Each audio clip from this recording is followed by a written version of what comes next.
नमस्कार। आज हम बात करेंगे लाल किताब के ऊपर। What is Lal Kitab in just basic, how to differentiate between Lal Kitab and Vedic Jyotish. So today our topic would be about it. सबसे पहले I would like to say my प्रणाम टू पंडित रूपचंद जोशी जी, जिन्होंने हमें लाल किताब का ज्ञान बख्शा, जिन्होंने लाल किताब दुनिया को दी, जिन्होंने एक सिंपल सी चीज जो हम सारे लैक करते थे वो लाल किताब के फॉर्म में हम सबको दी। पंडित रूपचंद जोशी जी 18 जनवरी 1898 को पैदा हुए थे, परवाला विलेज, जालंधर डिस्ट्रिक्ट में। He was the account officer in British army के अकाउंट ऑफिसर थे। लाल किताब क्यों हुई, रीजन ही यही था। ऐसा नहीं था कि पंडित जी एक जनरल, बहुत स्टोरीज हैं कि पंडित जी ने ऐसा किया, रूपचंद जोशी ने ये किया वो किया, but understanding the story behind it, why it is called Lal Kitab, was because he was into accounts. खाते संभालते थे वो ब्रिटिश आर्मी में। तो लाल, अगर किसी को भी पढ़ना हो तो बाय खाते सारे के सारे लाल रंग के होते थे। इस चक्कर में जो किताब रही जो उन्होंने पूरी अपनी लिखी थी वो लाल रंग की थी। Initially many people do not even know it. जब लाल किताब के पहले बुक्स निकली थी, एडिशंस निकले थे, तो पंडित जी का उस पर नाम भी नहीं था। उन्होंने अपने किसी दोस्त, शर्मा जी थे, उनके नाम पर वो सारी की सारी बुक्स और किताबें थी। उन्होंने बहुत बाद में डिस्क्लोज किया था कि इसके जो राइटर एक्चुअल है वो पंडित रूपचंद जोशी जी हैं। पंडित जी का आखिरी दिन इस धरती पर 24 दिसंबर 1982 को था। लाल किताब के आज तक पंडित जी से सिर्फ 5 एडिशंस आए हैं। 1939 में पहला एडिशन था लाल किताब के फरमान। 1940 में दूसरा एडिशन था लाल किताब के अरमान, इल्मे समुद्र के लाल किताब के अरमान, जो 280 पेजेस की किताब थी। 1941 में गुटका इल्मे समुद्रिक के लाल किताब थर्ड पार्ट आया था, 428 पेजेस का।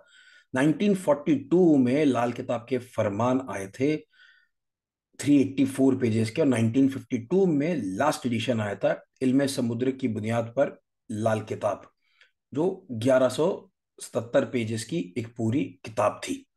जो पंडित जी ने आज तक जो भी एडिशन है पंडित रूपचंद जोशी जी की तरफ से, वो सिर्फ ये 5 एडिशंस ही माने गए। हमेशा बोला गया लाल किताब के बारे में, काफी डिफरेंट चीजें बोली गई, टोटके हैं, क्या है क्या नहीं है। Understanding the science behind Lal Kitab, what was the gift to us the mankind as Lal Kitab was. In Vedic astrology when we talk about the remedies की जब बात करते हैं तो हम लोग दान की बात करते, तो पहले सोने जवाहरात बहुत ज्यादा थे, आप चांदी की बात करते थे, but Pandit ji made it so simple. उन्होंने किचन रेमेडीज, जो आज वेस्टर्न में बहुत फेमस है किचन रेमेडीज, उन्होंने उसकी एक क्रिएशन करके हमें एक एक बेसिक आदमी को, आपके मेरे जैसे एक नॉर्मल आदमी को वो दिया, एज ए गिफ्ट दिया, कि हम खाली अपने किचन से सामान निकाल के हम कैसे अपने प्लैनेट्स का ठीक कर सकते हैं।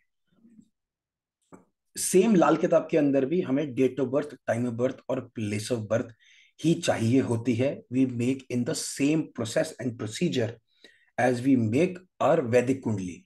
बस जो डिफरेंस आता है वो ये आता है कि लाल किताब के अंदर एक ही राशि रहती है, वो है मेष राशि, आपकी मेरी सबकी।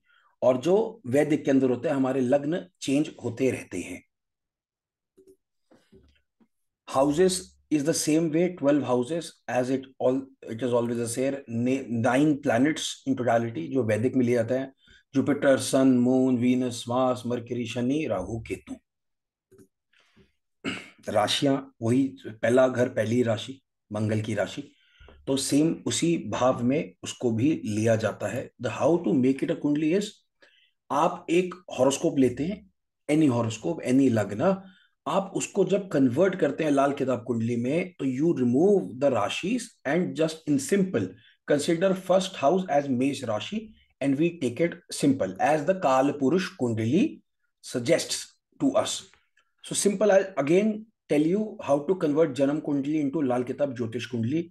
सपोज हमारे पास एक तुला लग्न की कुंडली आती है, पहले घर में सूर्य बुध आते हैं, दूसरे घर में शुक्र केतु आ जाता है, तीसरे घर में every different different planets out there.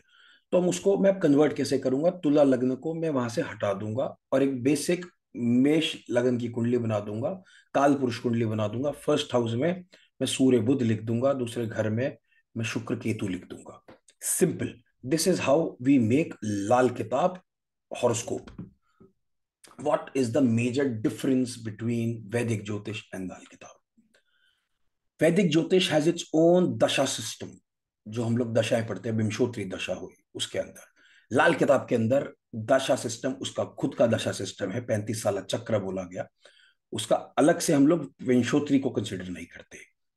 वैदिक के अंदर हम लोग राशिस के बारे में जानते हैं और समझते हैं, लाल किताब के अंदर हम लोग राशिस को कंसिडरेशन नहीं करते। वैदिक के अंदर हम नक्षत्र के बारे में पढ़ते हैं, लाल किताब के अंदर नक्षत्र की नहीं होता है। वैदिक के अंदर अगर हम लोग जब ईयरली कुंडली बनाते हैं तो राहु और केतु हमेशा एक दूसरे से 17 एक्सिस में होते हैं। हालांकि लाल किताब के अंदर जब भी वर्षफल की कुंडली बनती है उसके अंदर राहु केतु जरूरी नहीं है वो 180 पे 17 एक्सिस में हो, वो इधर उधर दूसरे घरों में जा सकते हैं। लाल किताब के अंदर आपका सूर्य और बुध हमेशा ±24 डिग्रीज पे होता है। लाल किताब के अंदर स्पेशली जब हम वर्षफल की बात करते हैं, ऐसा बिलीव नहीं आता है कहीं पर भी।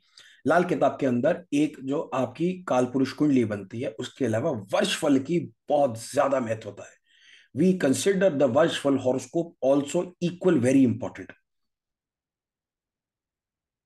एज आई जस्ट सेड, हम लोग वर्षफल के साथ इसमें मंथ कुंडली भी बनाते हैं, हर मंथ की अलग अलग कुंडली बनती है for our predictions. Many people consider कि Lal Kitab is just for the remedies. I strongly say no, Lal Kitab is about remedies as well as about predictions also from your virtual, from your month kundli also। हम लोग लाल किताब के अंदर specially question के ऊपर focus करते हैं कि एक व्यक्ति क्या क्वेश्चन पूछ रहा है, उसके ऊपर हम लोग उसका आंसर करते हैं। सबसे इंपॉर्टेंट अगर माना जाता है तो लाल किताब के अंदर हमें एक प्लैनेट जो सबके लिए बोला गया, जो हमें हमेशा पॉजिटिव रखना चाहिए, वो है गुरु जुपिटर। भृगुनंदी नाड़ी भी इसी बात को सपोर्ट करता है और लाल किताब भी इसी बात को सपोर्ट करते हैं। This was just very basic about Lal Kitab. In my next video, I'll be talking about more things out of it. कि हम लाल किताब का पहला घर, पहली राशि को कैसे समझते हैं, कैसे हम पूरे 1 से 12 घर और 12 राशियां इसमें डिस्कस करेंगे आपके साथ। Thank you, have a nice day.